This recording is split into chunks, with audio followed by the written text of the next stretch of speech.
some real groovy shit, you know. But what we're doing today is we're chatting, particularly about a little bit of annoyance. I don't know if you out there use those movie streaming services, or TV streaming services, whatever, video on demand. You gotta have one of those, right? I'm sure you have at least what, Netflix. I'm sure you heard of Netflix, right? Some people got that Max. Luckily for me, I got Max included into my internet bill. It's like it's all.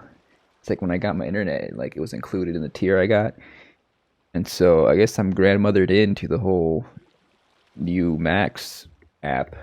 Because it used to be like HBO Max. You know the story, right? It used to be like HBO Max.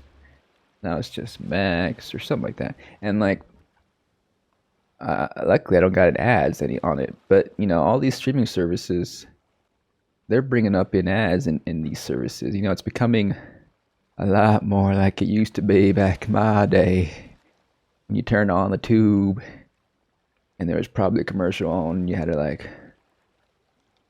wait for that commercial to be over. Maybe you went up and made yourself some tea, you know, in between uh, moments in the show when there was a commercial break. And a lot of people like that, right? They like to like have a little break, But nowadays, I'm just used to pausing. If I want a break, you can pause it. You know what? I like to decide when I want to take a break from my media, don't you? It's really nice.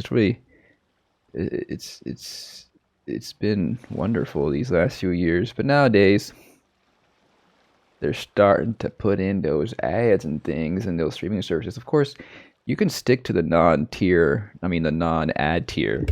You can stick to that. In most services like Netflix, I think, and Disney Plus, and I think even Max as well. They've added ad tiers, right? And so like if you want to save a little bit of money, if maybe you're not willing to pay the top tier bucks, or don't have that moolah to spend, then you might want to drop down to the non-ad tier, and you don't mind ads, but really, ever since I discovered U Origin ad block, or U Origin block, or U block, what's it called? It's the best one of those for the browsers to block all ads, at least block most of them. Anyway, I got used to that, and then I discovered that with a VPN you can avoid some ads in some places because the a lot of websites, some like maybe it's like some like this website, twitch.tv, for example. They serve ads around the world, right? But not everywhere. In some places, I don't believe they have ads, and so you can, for example, I usually switch it to Bolivia or sometimes Ecuador, sometimes Iceland, sometimes other places. Moving about, through the interwebs from my space island, I switch it up, and in some places I don't get ads. And so that's one way to avoid ads. Of course, the VPN does cost. I believe it's like about 30 a year. It's like pretty cheap, and you could probably get some cheaper deals too. But yeah, you can use that. Because the ad blocks don't work on everywhere. And as for those streaming services, I got, my roommate has Amazon Prime because they order stuff from there. But I try to minimize my usage of Amazon, you know, just because I like to minimize my evil deeds, and I only do a little bit of evil here and there. So one evil I do is I stream on twitch.tv, but as long as I limit it a little bit, and I don't go on Amazon shopping sprees, then I feel better about myself. So I don't really Uh, I myself, don't pay for Amazon Prime Video, but it happens to be on the TV, um, via my roommate. So, and then we go ahead and pay for Netflix and of course Max because it's on our servers. But we don't even, really watch Amazon Prime much. But I would occasionally go on there and like see what's up. And then recently, a little thing popped up. It's like, hey, we're gonna start showing you ads, sucker. And if you don't want to see no ads, you better pay up. And I was like, whoa, that's a little bit aggressive there. It's a little bit aggressive. Um, but they're like that. That Bezos has the strong personality, I guess. And so you click by that, and you're like, I'm like, nope, I don't think so. I don't want no ads. And I watched a bit. I watched Hazbin Hotel actually, just to check that place out. It's a little show. It's a cartoon. Actually, a pretty interesting cartoon. I guess we'll talk about it later. But the point is, ads showed up like the old days, and then I turned it off. And I don't think I'll be using Amazon Prime anymore. But if you want to pay an additional $3 buckaroos, I don't think my roommate's not gonna do that. They're not gonna, because I don't even hardly even use Prime.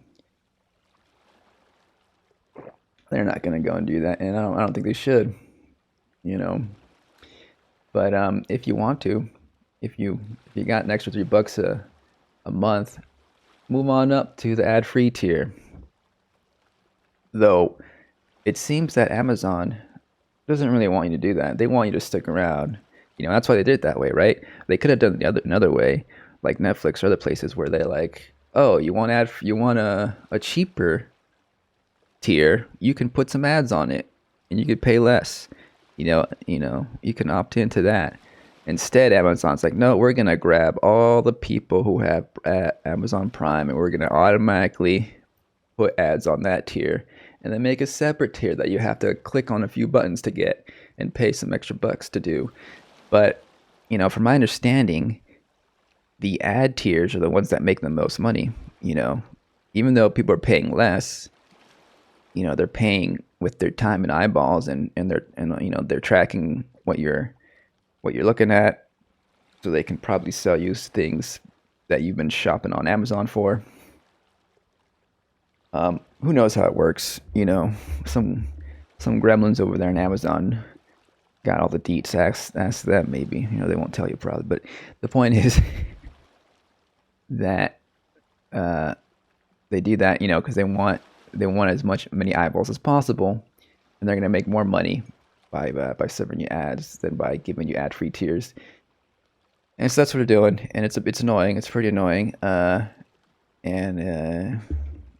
some people, I think a lot of people are not gonna mind too much. Probably some younger folks, Gen Z, maybe the Alpha generation who grew up just without ads, will be a little bit more surprised by it. But then, their brains are malleable. Those kids, right? They'll they'll get accustomed to it pretty quick, I imagine. And they're counting on it. Those big wings at Prime. But it's pretty annoying, right? I mean, from the short time I experienced it, there was like an ad before the program, and then there was one in the middle, and that's when I stopped watching. But it seemed to be the ads were of other TV shows on the service. I imagine they're gonna start diversifying what kind of ads pretty soon, if not already. They're gonna show there, and I imagine they'll increase it over time. Right now it's not super. There's not a lot. Like a lot of them are just like 15 seconds or something. But I did see one ad with Jennifer Lopez in it, so I don't know if that one is there a Jennifer Lopez show or something. There might be. I think I saw it somewhere. But it seemed like it could have been an ad for some random motorcycle or something, or jewelry. Who knows what they were selling? Because I didn't finish watching and I turned it off pretty much after the first few frames. But So that's the experience at the moment. Here you can this little article on the side kind of runs down a little bit what's going on if you want to read more of the details, but they're gonna have ads on Amazon Originals, So even like movies like Saltburn we talked about like last week or so. Um, expect to watch one of those new Amazon movies like Saltburn. Expect to see an ad if you don't pay up. And so according to here, it's just at the beginning of the movie, and there doesn't seem to be any ads within the movie, which is, you know, that's that's not the most awful thing, right? It's better than having ads in the middle of the movie. But I imagine that they're going to start producing movies with ad breaks. They're going to start maybe even enforcing ads, and there'll be maybe a robot, if not a person, who decides, oh, this is a good point in the movie to put an ad. Then it suddenly becomes like, basic TV where you get interrupted. The movie gets interrupted. The flow jams up, and you're force fed, you know, a product to go by. Maybe one that you were looking into. Maybe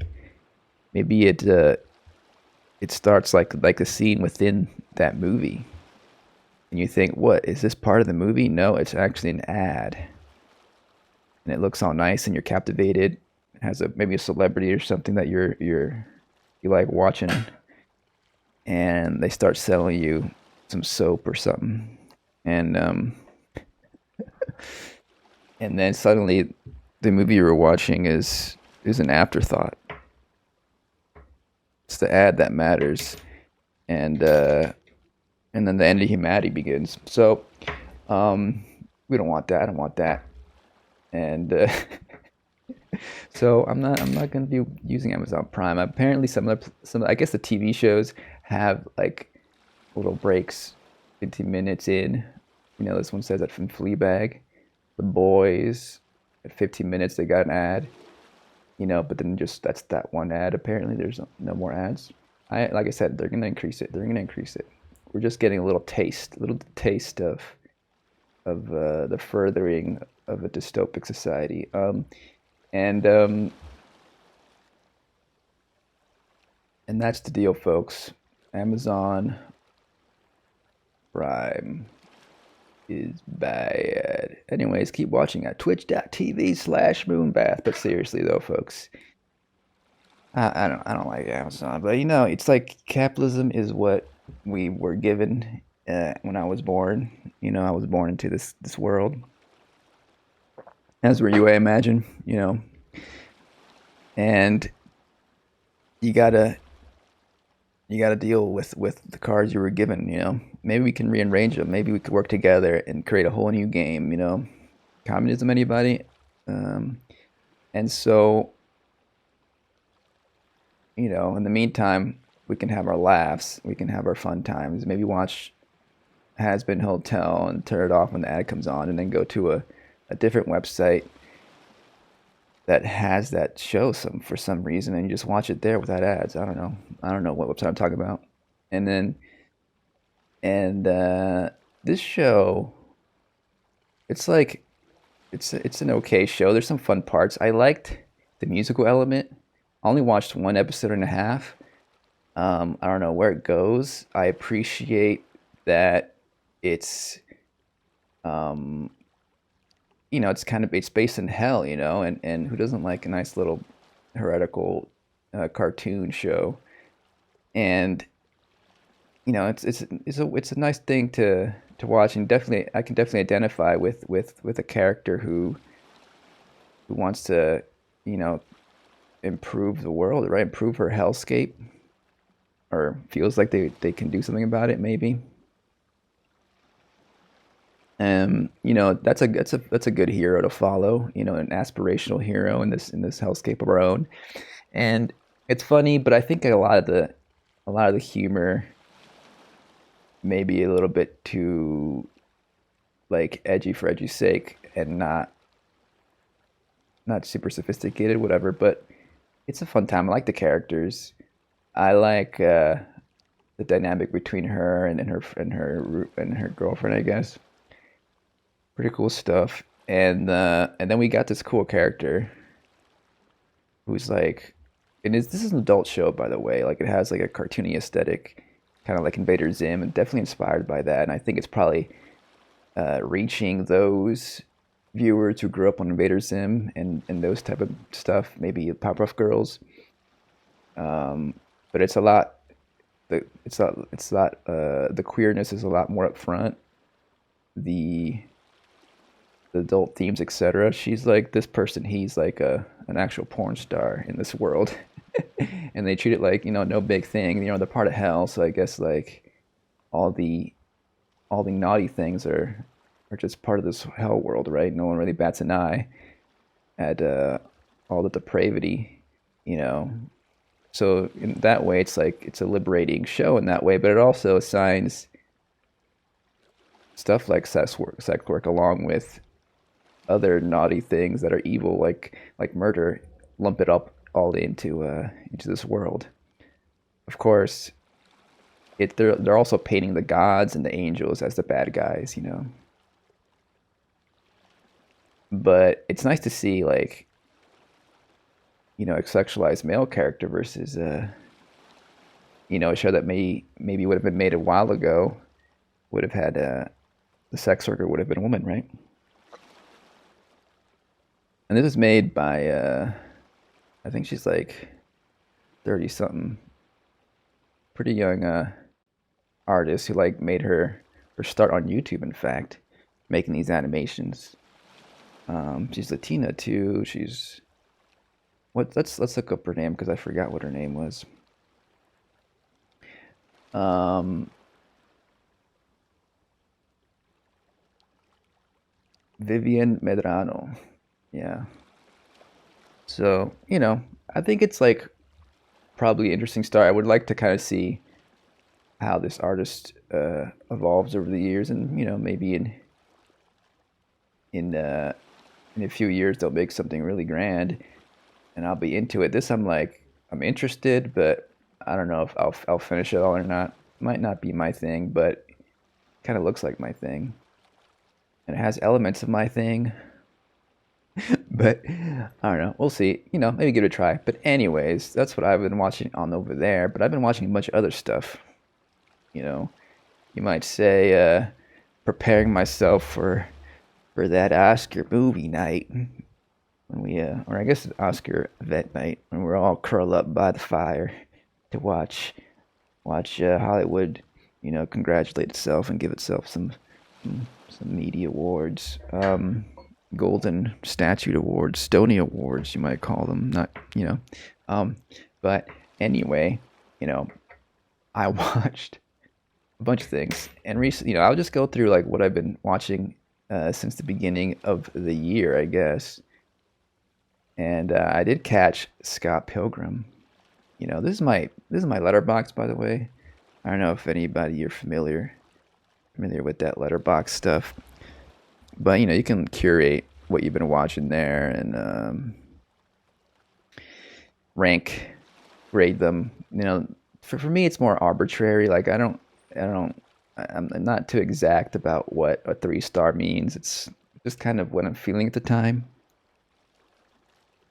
So don't take all this with a grain of salt. Don't really take it as gospel. And it's again my opinion, but it's fun. That's what this website's about. It's about sharing your little thoughts and like having conversations with other people who like the stuff you like, the movies and mostly movies, right? Anyway, so we got Scott Pilgrim that I watched. I did enjoy the movie Scott Pilgrim when it came out. I kind of got a little bit less into it as I grew out of Scott's age range, I guess. And then, but that movie was great. Had some amazing editing, amazing style. Really visual, great stuff. That Edgar Wright. I really am anticipating Edgar Wright getting back to that style because his recent movies, they've been okay. But this one surprised me. This show, it's basically a whole retelling. The whole remake situation that a lot of artists like to do, where they don't, retread the same ground. They want to like update their story and they want to like do something different, and so they subvert your expectations as a fan. Um, Lynch did that with Twin Peaks. We've got a bunch of games that do that. The Alan Wake games, I imagine, did that. Not just from what I heard about it. Haven't replayed those. Final Fantasy VII Remake, is a whole, it's like a whole new story, pretty much like a reboot in a way you might call it. That is also the remake at the same time, and so those type of movies, Evangelion did that with their movies, where like it's a whole different thing. Like it starts off as almost like an exact retread of the TV show, or sorry, the movie or the comic that it's based on. But then it veers. We're not gonna say too much about it, but there was moments where I was like, kind of like, okay, whatever, interesting. But then like almost every episode, something won me over. A new little twist, a new little thing happened. And it's like, oh, this is interesting. Let's see where this goes. And there's a cool tale. And it does focus a lot on Ramona, and that's what makes it, I think, a lot more interesting to me, because I'm kind of like over Scott Pilgrim as a character. It's like, whatever. I watched the movie. I get it. I don't really want to watch that again.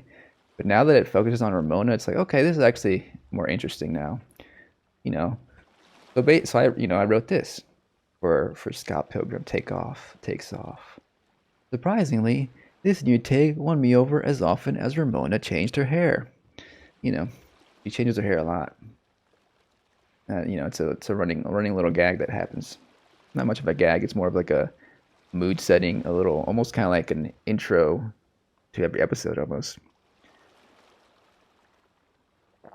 But check it out. It's pretty cool. I get it 4 stars out of 5.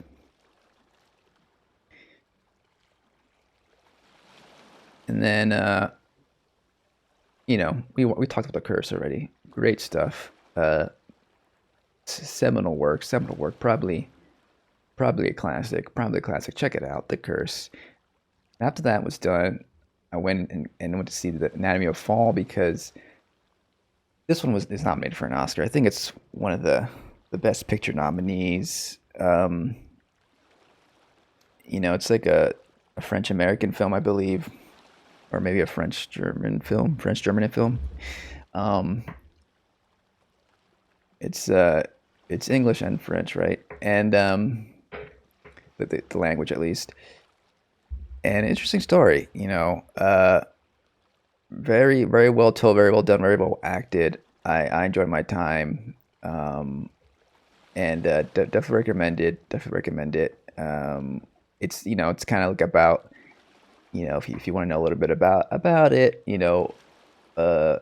this the lead woman's character, her husband falls from a balcony, and then there's a whole mystery of like, okay, what happened, and so she goes on trial, and it's like a trial story, a courtroom drama, you might say, slash mystery about what happened, how did this husband fall, and then they had fights, and there's a suspicion on, is she involved somehow, or it was just a freak accident. And I think it's really well told, and you quite didn't know, what was going on and who'd believe, but it's very touching. There's definitely a really wonderful scene in there from the son of the father recounting a story about his father, and about how their pet dog had to go to the vet, and his father was, I guess I don't want to say too much, but he gave a good life lesson to his son. I don't want to spoil it too much. And that was a very touching scene, and very, very sad, and I think that was, for me, the moment where I was like, okay, this is a top tier of the year film, and also the performances, from the main character, all that stuff. So I definitely recommend this one for sure. It's, it's one of those little, it's a slow paced drama at times, so you got to be in the mood for it.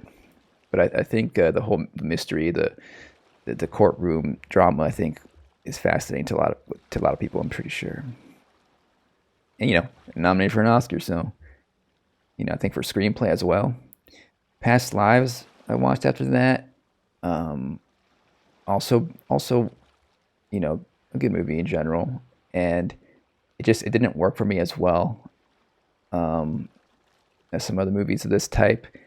It's very a personal movie about this woman who was trying to reconnect with a previous friend from her past, and it's like just about the contemplation of like what our lives could have been, what could have been our past lives if you believe in that kind of thing.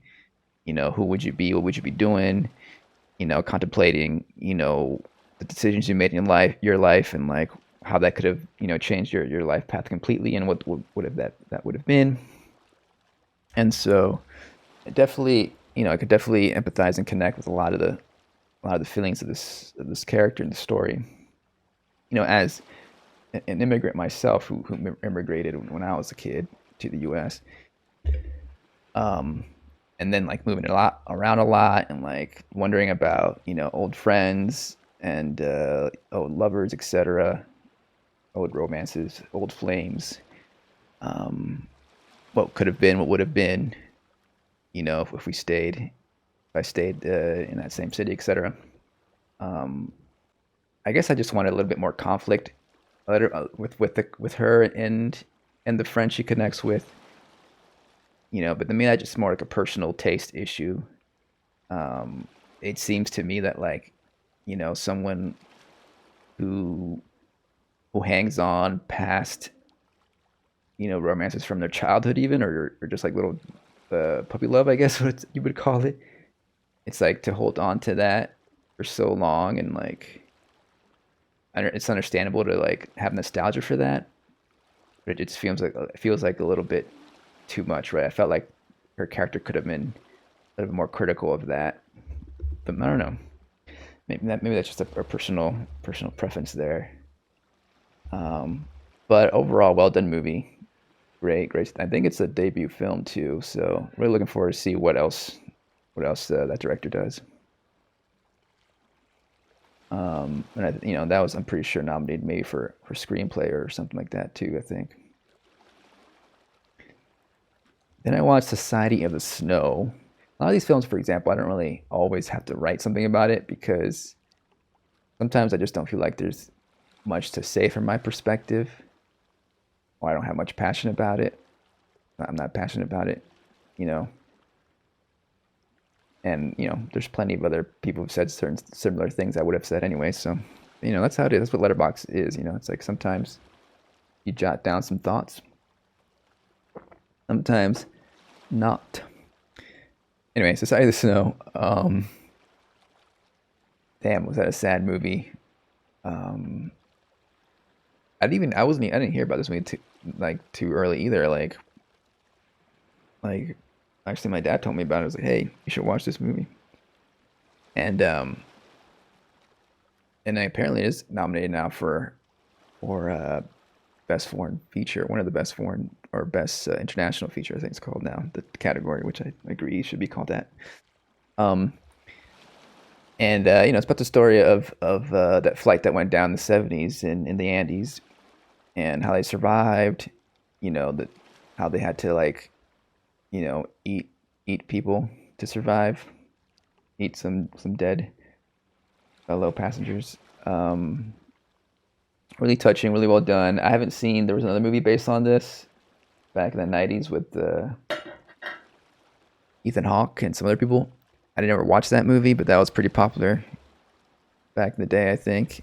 But that was like, I think an American cast. I think this one is actually more authentic, and we have um, Spanish speaking actors. I think some are from Argentina, some are from some might be from Uruguay as well.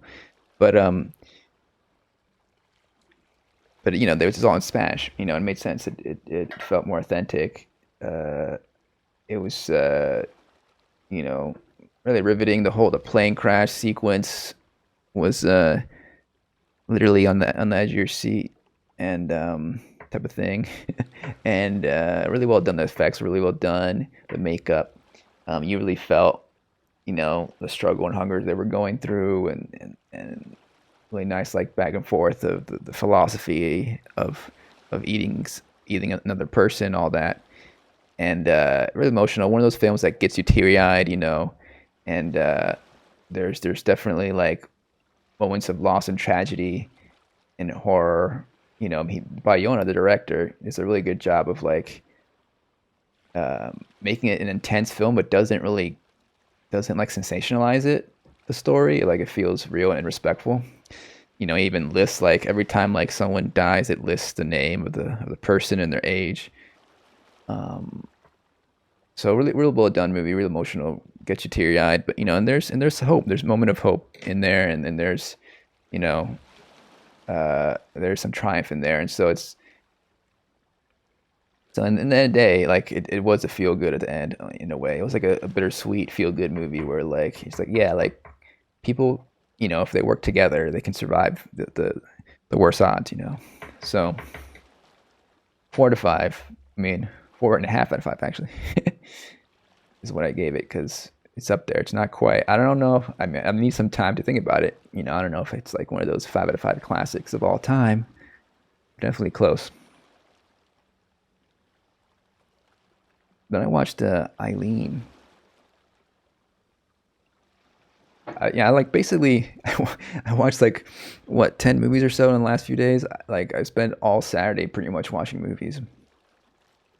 Maybe not that much, but so I caught this,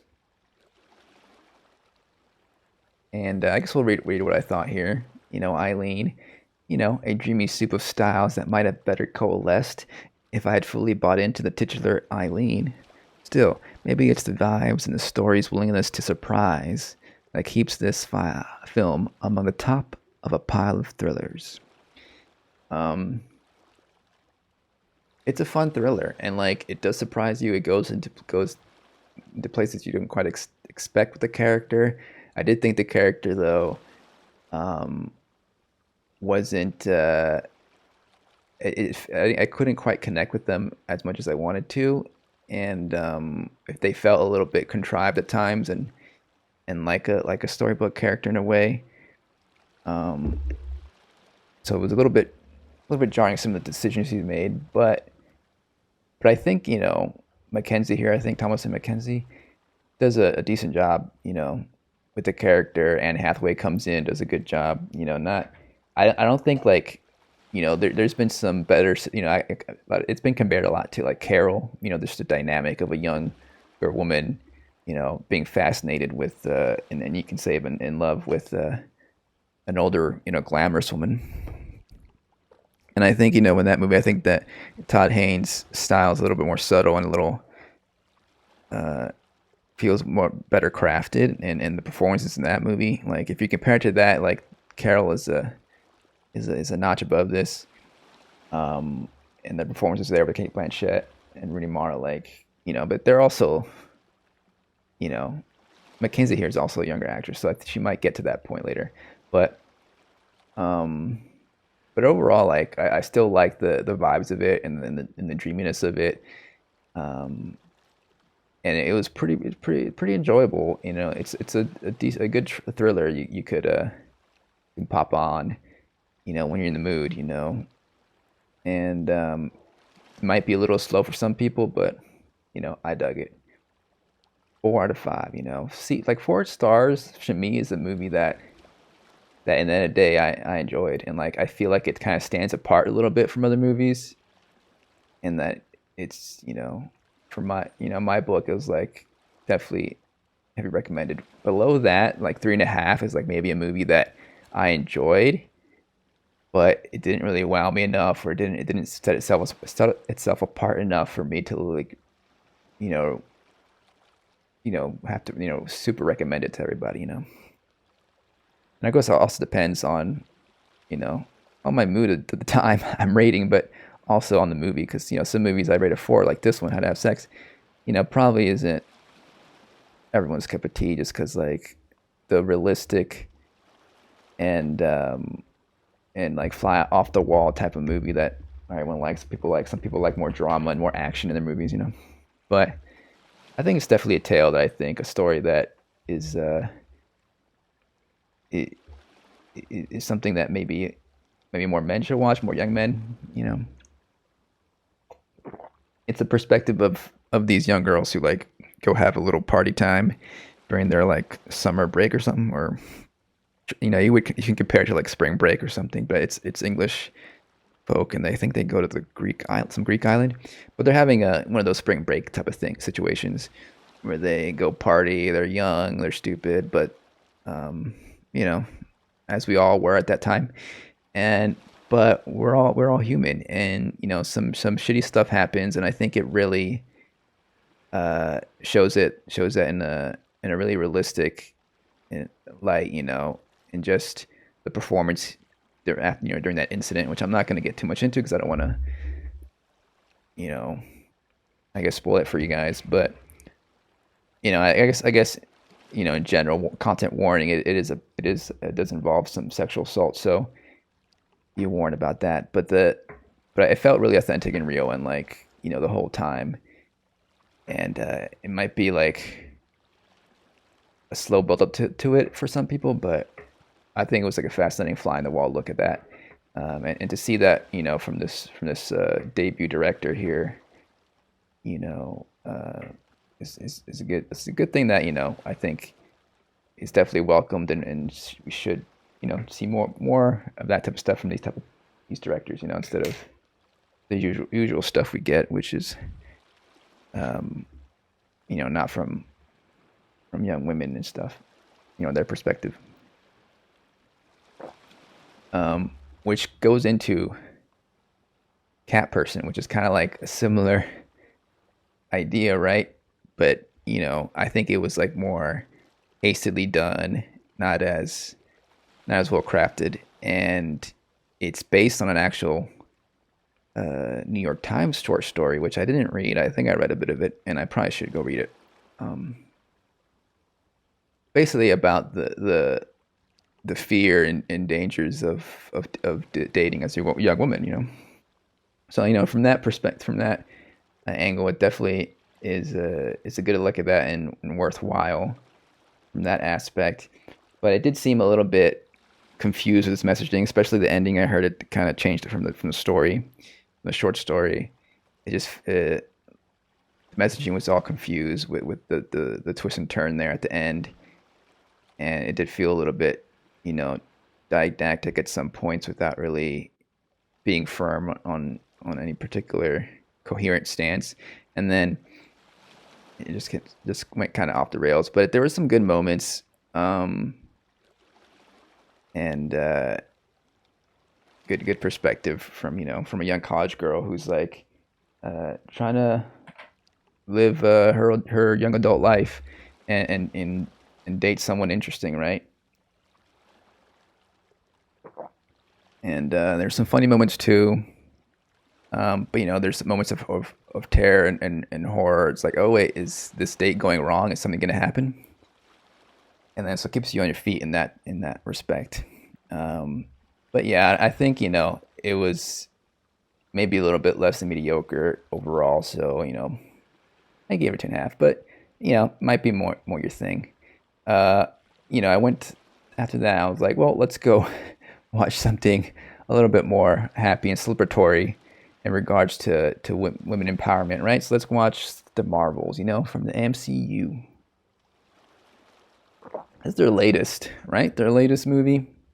I think it came too late. I think they should have done this movie like several years ago, maybe when the Marvel hype was higher, and maybe they could have given it more attention or something. But this felt a little bit like it's needing more time in the oven to cook, and it actually is probably one of the shorter Marvel movies. But in general, it wasn't a bad movie. It's like a fun time, and I think what really makes it at all worthwhile is the performances from Brie Larson and the other ones, Kamala Khan's character, and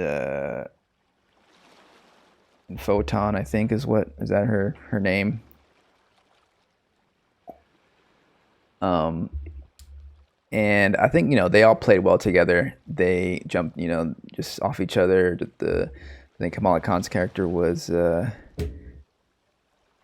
character, Miss Marvel. was pretty fun and fun to watch. Just excited, teenage girl, you know, about excited to see her superhero, her favorite superhero, and then Monica Rambeau, like her dynamic with Captain Marvel was good. I think that's a good actress too, and I think they play off each other very well. And I feel like this is definitely the movie that really established the type of character Carol Danvers is, who is Captain Marvel, the lead. Like Brie Larson finally felt like she was, fitting in the shoes of Miss Marvel or of Captain Marvel, and like really knew what her character's about. The other movies, it felt like she was still looking for it. They were still finding it. Like the whole team, the writers, everybody was like they weren't quite sure who Captain Marvel is, and so it would have been nice if that would have happened earlier on in the franchise. But here we have it, and unfortunately, this movie didn't do super well. So I don't know if we'll see more standalone movies from the Marvels. They'll probably be cameoed here and there in different MCU movies. But it was like a standard, decent Marvel movie. Not bottom tier, not super top tier either. But it was a good time in general if you were in the mood for some kick-ass superheroes. And I wish there was more of these types of films from the MCU. These with with some fun female characters as the heroes. We only got this one. We got the Marvel, and we got what's the other one? Black Widow, and I guess the Eternals had like a strong female lead. But besides that, it's all dudes. And then I guess I transitioned to something also a little bit more colorful, completely colorful, and even more family friendly, right? I guess I think it was like PG or something. And I haven't watched, so it's Wonka. I haven't watched the Charlie and Chocolate Factory in like several decades. I don't know, a long time. From like I don't remember when I last watched the original. I think I watched a little bit of the Johnny Depp one, but never really got into it. Never finished it. But I watched this, and I was, for a moment, I was like, "Oh, this is interesting. I like the musical element actually, and I like the fun little candies and colors." But then it's like I started feeling icky about it, and wasn't a big fan of this. Not at all. Wonka, first of all, Timothy, like, I like Timothy in a lot of his roles. I think he probably works best in more grounded, real pictures as opposed to fantasy pictures where he's playing up a goofy character. Maybe he'll grow into this role. I imagine there's going to be more of these. But it just ended up being like another big studio picture for the sole purpose of rejuvenating an IP. Because it's familiar enough to people that they'll come to the theater for it. That's like the main reason for this. It didn't feel like it reached too far beyond that. It wasn't like something maybe like a Barbie where like there was actually Greta and Margot had a little bit more interesting thing to say, and actually a little bit more subversive within their corporate commercial, versus this, which just feels like little spices of that here and there of some rebellion, but not nearly enough as it should have had, as I think. But basically, I guess I was pretty passionate about it because I wrote this. Wonka. This is not much different from any other big studio revamp in that it modernizes a character only enough to sway a general audience into coming back for potential sequels. At the start, the song and candy routine almost did the trick. But certainly by the time the little orange man appeared, I couldn't help but be reminded of the real-world chocolate trade. Call me a downer, but family films deserve just as much scrutiny as adult fare. Commercial or art house, a story based on a boss who exploits enslaved people in a chocolate factory has a responsibility to reckon with its imperialist source material and not just paint over the unflattering bits. Right, so you could say I was passionate about it. Wonka may make villains of big business, but at the same time glamorize the status quo fantasy of a genius entrepreneur who harvests ingredients as a humble traveler. Back in reality, his type is completely divorced from the labors that make his dream possible. Just a fluffy kids movie, you say? It's more like a chocolate treat from your boss, and it's not particularly tasty. Yeah, I mean, a lot of people, I'm imagine,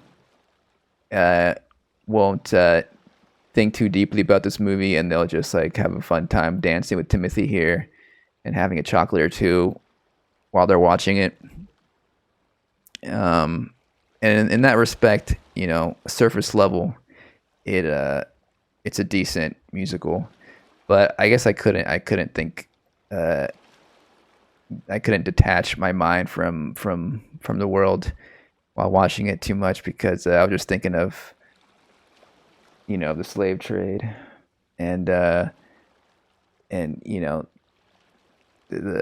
child labor in the chocolate industry that is occurring even today. With people picking those cocoa beans, often kids.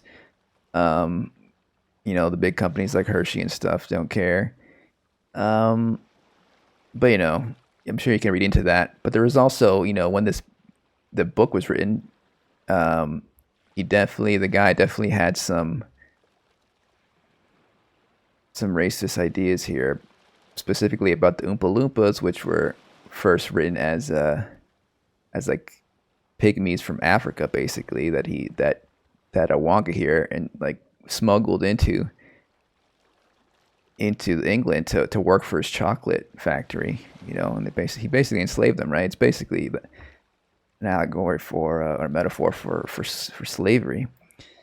And they ended up changing a little bit of it for future editions, the language. So they came from Oompa Loompa land instead, and they have different appearance. In the movie, the first movie in the 70s, they changed it so like they were just yellow. They were orange people with green hair, and that's how they did it in this new movie.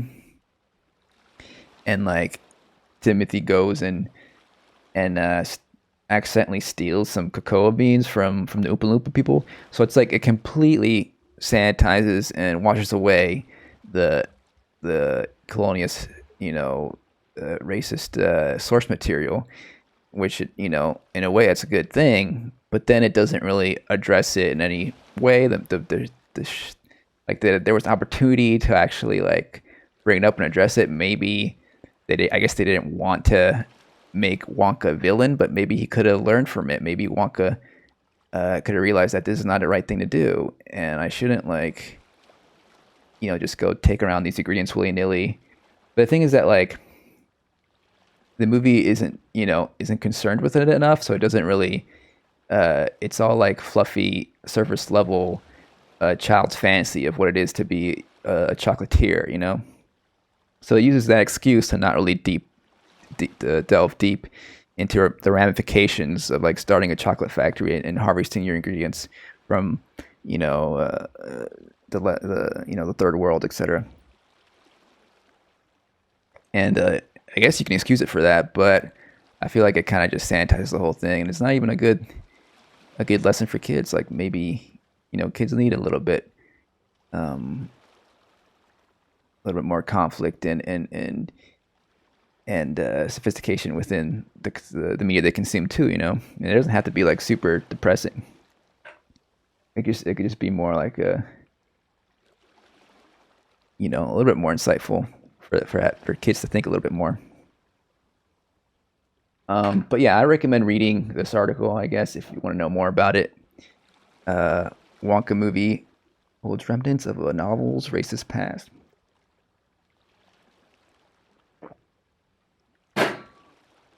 By Meisha. It goes into more detail, and I do link it in the review as a recommended reading. But yeah, those are my thoughts. 2 out of 5. 2 because I think that it gets at least 2 stars for just the art direction and the technical aspects and just some of the whimsy and fun of it all. If you don't think about it too deeply. And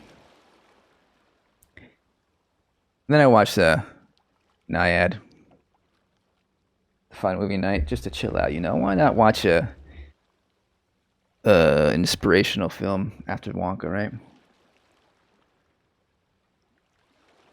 This one's about NYAD, this woman who swam from Cuba to Florida, without the assistance of anything but a team of people looking out for her and guiding her through the storms and through that whole mass of water, right, to get to the Keys.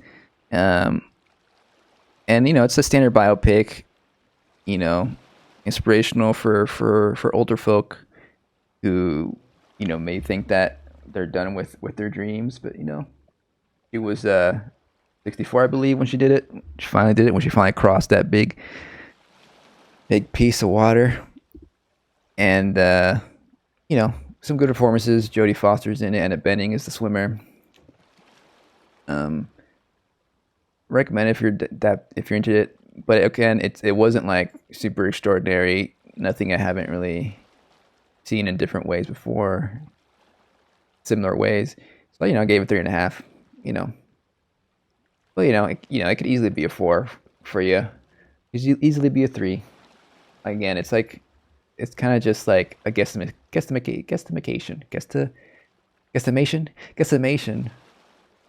Guess and estimation, yeah, of what I feel about it at the moment. And sometimes I put a little heart next to these things because, really love this stuff. You could, just a curse really recently. And then, yeah, pretty much. I've been doing a lot, this year. Like 2023 is really the year where I started, really, using letterboxd, right?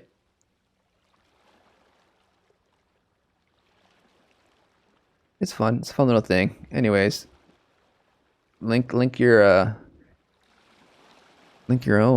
letterboxd in the comments, and I'll follow you. See what you're up to. See what you're watching.